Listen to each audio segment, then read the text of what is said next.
નર્મદા જિલ્લાના સાગબારામાં ખેડૂતો અને વન વિભાગ વચ્ચે સર્જાયેલા ઘર્ષણથી માહોલ ગરમાયો છે।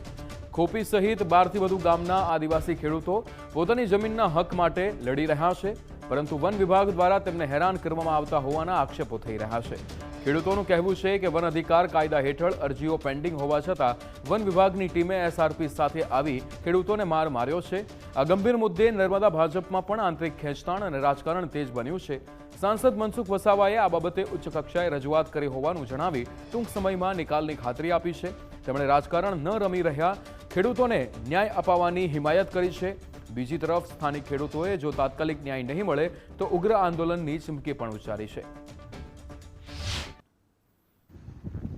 વર્ષોથી અમે અમારા બાપદાદાની જમીન છે તો અમે આ ખેતી કરીને જ પોતાનું જીવન નિર્વાહ કરવા ઈચ્છીએ છીએ, પણ ફોરેસ્ટ વિભાગના જે આપણા કર્મચારી મધુબેન છે એ લોકોએ અમારું વાવેતર કરેલું છે।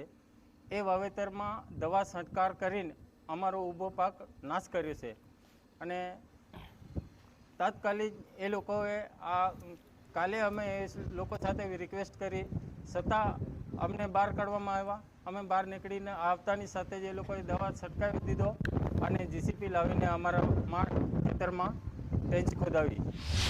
આ જંગલ જમીન 13 ડિસેમ્બર 2005 પહેલાં અને ખેડીએ છીએ અમે, અને આ દવાઓ અમે 5 પહેલાં જે કાયદા સરકારશ્રીએ પાસ કર્યો એ કાયદાના અંડરમાં અમે 13 ડિસેમ્બર 2005 પહેલાં અમે કાયદામાં આવ્યા છે। તે પછી અમે ખેડૂતોએ 2008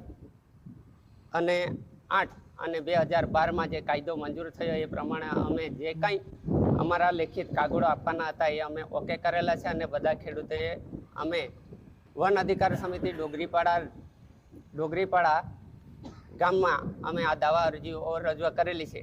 તો છતાં અમે આ ખેડાણ કરીએ છીએ। અત્યારે અમે હાલમાં 2 તારીખેથી આ વાવેતર કરેલું છે। આ વાવેતરમાં જંગલ ખાતું અને વોચમેનો મળીને દવા છંટકાવીને અમારા પાકનો નાશ કરેલ છે। મંત્રી ગણપતભાઈ વસાવા પણ આખો મામલો જાણે છે। જંગલ ખાતાને કોઈને કોઈ રીતના બાનું મળી ગયું છે કે આ જંગલની જમીન અમારી છોડાવી છે, તો તમે 20 વર્ષથી ખેડે છે, તમે કઈ રીતના છોડાવવાના છો?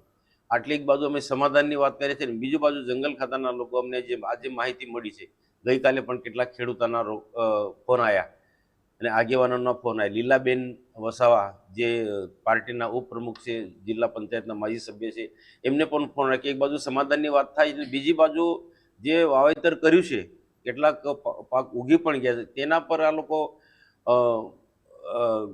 એમની રીતના કંઈક ને કંઈક રીતના ટ્રેક્ટર ફેરવી દીધા છે કે પછી દવા છાંટી દીધી છે।